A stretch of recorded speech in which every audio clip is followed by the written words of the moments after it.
Hey all, this is James from TeaDB. Welcome to the social distancing episode of TeaDB. This is the first week, I think, actually, in the many years that we've been doing TeaDB that we're missing an episode. So my apologies, we were supposed to film, but we're being extra cautious here in the Pacific Northwest due to the coronavirus. So I decided I'd crank out a Inbetweenisode, so there would be some fresh content on the site for the next week or so. So recently I published a article on TeaDB, tdb.org. Check it out in February called the Tea Progress Report. And here is sort of my chance to revisit some old teas that I've had in my stash a while, see how they're aging, give an update. Many of these teas I haven't tried in several years. Some of them I've tried maybe sporadically, so I tried to do ones that maybe I haven't had just so I can sort of emphasize the contrast and then compare it with some of my older notes. So one of the teas I brought on, and I think it was really one of the highlights of the month, is the 2009 Yongde Daxueshan. So unfortunately this tea is not available any longer, but I originally bought it from Pu'erh, where I had purchased, I think, a sample for the Linsong Raw Pu'erh report that I did in January of 2015. So here's what I said about the tea then, and it looks like Dignity and Shaw recommended it, so thank you to those people 5 years late. So it says, this is a very nice tea for the money. It has a decent body with a pleasant fruit, leathery, floral base. The base material is nice looking, aroma is very sweet, and the leaves are dark. The tea is very sweet and very infusible. This is more floral than many of the other Mengku teas, but is also cooling, although I do not notice it as easily as some of the teas from the Daxueshan area from Mengku. So yeah, those are my notes. One other thing I remember about the tea, and I'm not sure if this was so much in my notes as other people's notes, is that it was fairly astringent.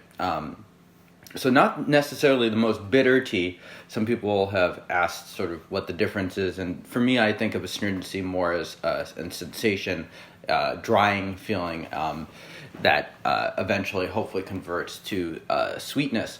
But for me, this tea always had that characteristic.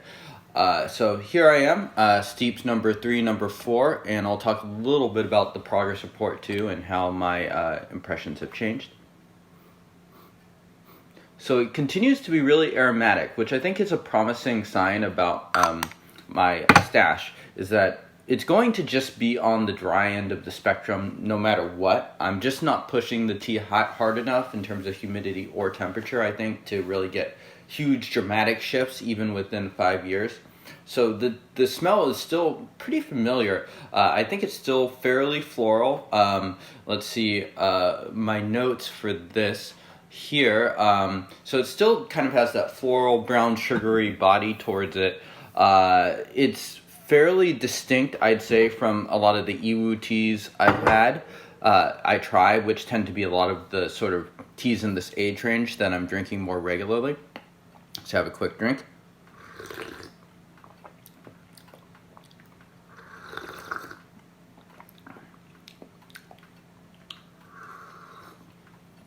So the body's pretty good.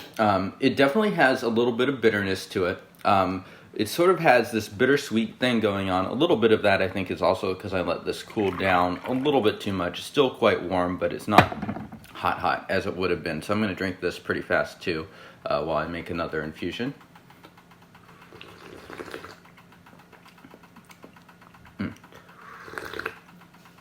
So some of that astringency is still definitely there. But it's sort of accompanied with a sweetness that makes it still pretty palatable. I'd say that the astringency does convert to good sweetness. There's good depth on this. For this tea, I do get some of the somatics. It's a bit challenging to tell live on the spot when I'm doing these videos, but that is something that I have had in recent sessions. So pretty relaxing, really nice, a pretty large contrast versus my normal 10 to 15-year-old brews. I'd say that my storage overall has had a pretty mild effect. You can definitely still tell that this is the same tea, and it's yeah, I mean, it's just still quite similar. It has that same sort of profile to it. The things that I liked about the tea 5 years ago continue to be things I enjoy about the tea. I do want to say that the astringency has probably gone down a bit. It's still definitely there, but is it as noticeable as defining as sort of these older notes would have you believe? I don't think so. Hard to be sure, for sure, but that's kind of where I am right now on that. But the poo burps.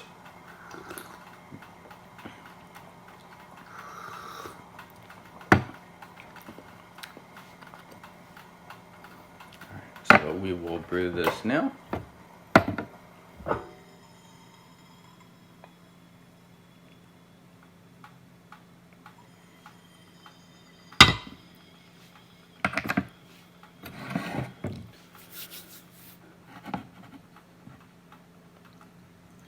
Another thing I've noted is that one thing that some of the dry storage teas I've had is that, like, sometimes you can sort of have a really thin tea. Not the case for this tea. I think this tea continues to have a good amount of complexity as well as just a strong enough body to continue to keep it interesting.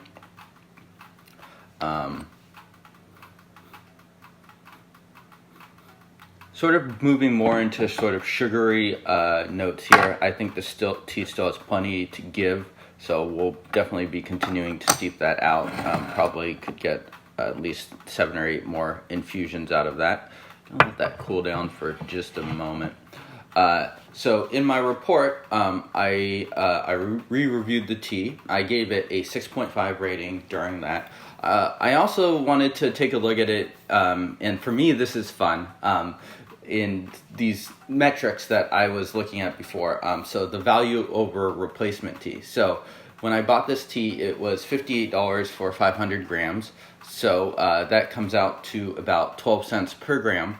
And just looking at what I could currently buy compared to that, and frankly, 12 cents a gram, I don't think you can get any tea comparable to this. So I put the value over replacement tea at 2.5 on the plus direction.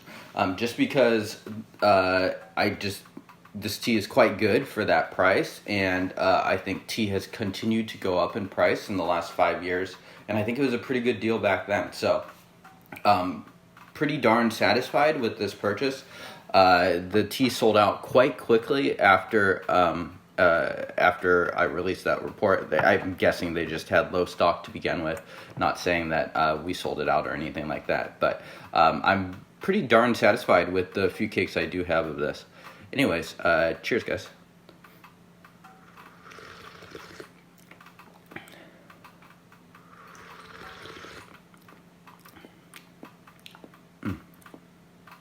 So kind of has a herbally taste to it.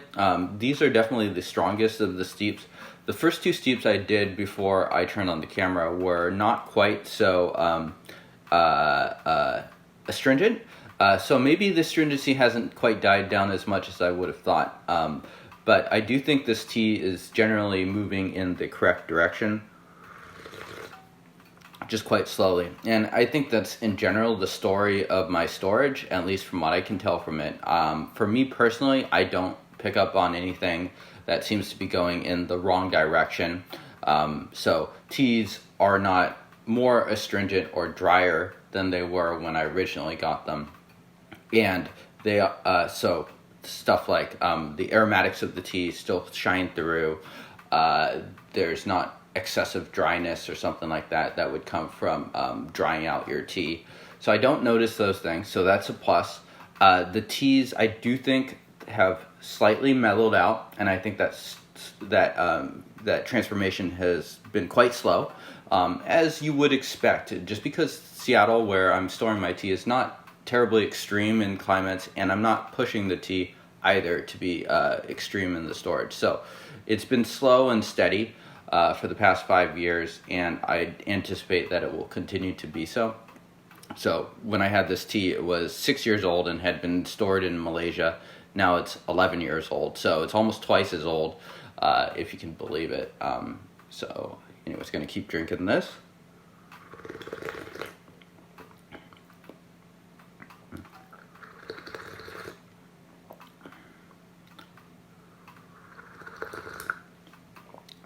sugary florals, just has sort of that depth and that body that you really like. I mean, it really comes down to those things. I think it just continues to be a really enjoyable tea, a nice contrast to the mid-aged Iwus that I frequently drink as far as semi-aged raw pu'erh. So that just about wraps up this In-Betweenisode. Check out that Washington Progress Report. I reviewed about 8 or 9 other teas as well, all of which I think I've stored for 4+ years.